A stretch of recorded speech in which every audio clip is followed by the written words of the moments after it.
दोस्तों सीरियल ये रिश्ता क्या कहलाता है का आने वाला अपकमिंग ट्रैक बहुत इंटरेस्टिंग और धमाकेदार होने वाला है। जी हाँ दोस्तों, आज के ये रिश्ता क्या कहलाता है कि आने वाले एपिसोड में ऐसा ज़बरदस्त ड्रामा देखने को मिलने वाला है जिसकी किसी ने कल्पना भी नहीं की होगी।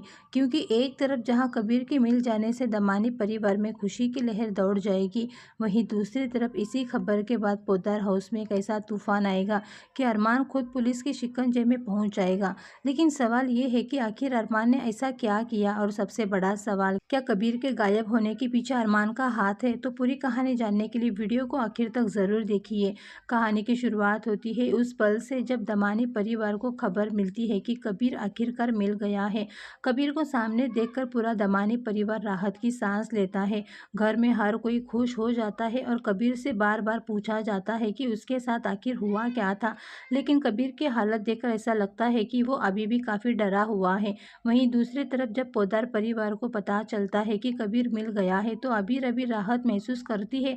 अबीरा तुरंत अरमान से कहती है कि उसे कबीर से बात करके उसकी तबीयत और हालत के बारे में पूछना चाहिए। लेकिन यहीं से कहानी एक बहुत बड़ा मोड़ लेती है। अबीरा जैसे ही अरमान से कहती है कि वो कबीर को फ़ोन करके उसका हाल पूछना चाहती है, अरमान अचानक गुस्सा हो जाता है। अरमान साफ साफ कह देता है कि पोद्दार परिवार का कोई भी व्यक्ति दमानी परिवार से बात नहीं करेगा। अबीरा अरमान के इस बदले हुए व्यवहार से हैरान रह जाती है, क्योंकि अगर कबीर मिल गया है तो फिर अरमान इतना परेशान क्यों है। अबीरा को शक होने लगता है कि अरमान उससे कोई बहुत बड़ी बात छुपा रहा है। और दोस्तों यहीं से शुरू होती है मायरा और मुक्ति की जासूसी। दूसरी तरफ कमरे में मायरा और मुक्ति आपस में बात कर रहे होते हैं। मायरा के दिमाग में लगातार कबीर की कही हुई बातें घूमती रहती है। मायरा को लगता है कि कबीर ने जो कुछ भी बताया है उसमें कोई ऐसी बात ज़रूर है जिसे सबके सामने नहीं आने दिया जा रहा। मायरा अपनी माँ से कहती है कि अगर पापा कबीर के बारे में बात करने से रोक रहे हैं तो इसके पीछे कोई ना कोई वजह ज़रूर है। मुक्ति भी मायरा की बात को गंभीरता से लेती है। दोनों मिलकर तय करती है कि पापा के कमरे की तलाशी ली जाएगी।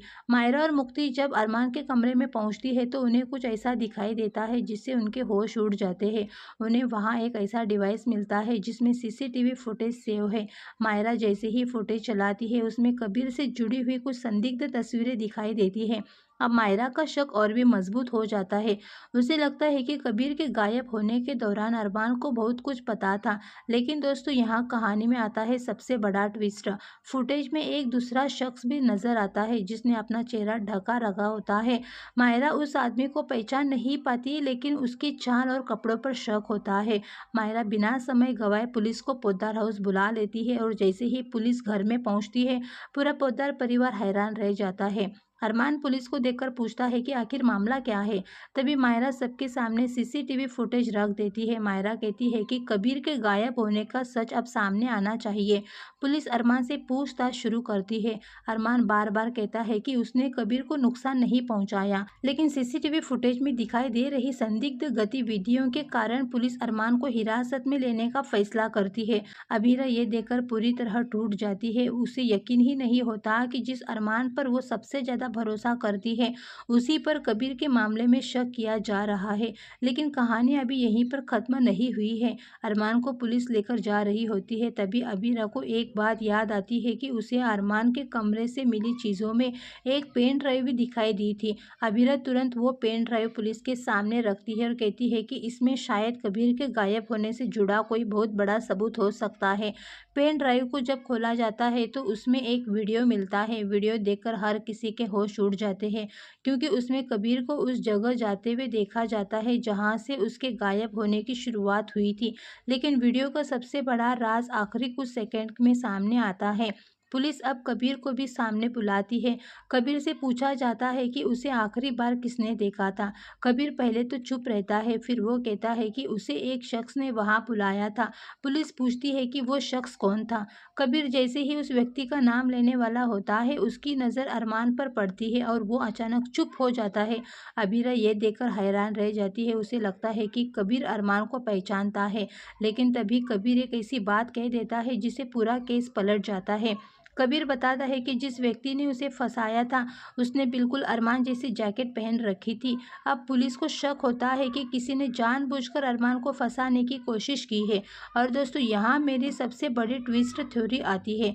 हो सकता है कि अरमान असली गुनहगार नहीं बल्कि किसी बहुत बड़े प्लान का मोहरा हो। सीसीटीवी फुटेज में दिख रहा दूसरा शख्स ही असली मास्टरमाइंड हो सकता है। उसने अरमान के कमरे में सबूत रखे सीसीटीवी फुटेज को इस तरह इस्तेमाल किया और ऐसा माहौल बनाया कि पूरा शक अरमान पर चला जाए। लेकिन सवाल है, वो अरमान को क्यों फंसाना चाहता है? क्या उसका सीधा संबंध दमानी परिवार से है या फिर कोई ऐसा पुराना राज है सिर्फ अरमान जानता है? और सबसे बड़ा सवाल, आने वाले एपिसोड में अगर अबीर और मायरा मिलकर इस केस की सच्चाई खोजती है तो कहानी में एक और बड़ा खुलासा हो सकता है, क्योंकि संभव है कि अगली बार सिर्फ अरमान ही नहीं बल्कि दमानी परिवार का कोई करीबी भी पुलिस की नज़र में आ जाए। तो दोस्तों, क्या आपको लगता है कि अरमान सच में कबीर के मामले में शामिल है या फिर उसे जानबूझकर फंसाया जा रहा है? अपनी राय हमें कमेंट में ज़रूर बताइए। और ऐसे ही ये रिश्ता के कहलाता है कि लेटेस्ट अपडेट और ज़बरदस्त ट्विस्ट के लिए चैनल को सब्सक्राइब करना बिल्कुल भी मत भूलिए।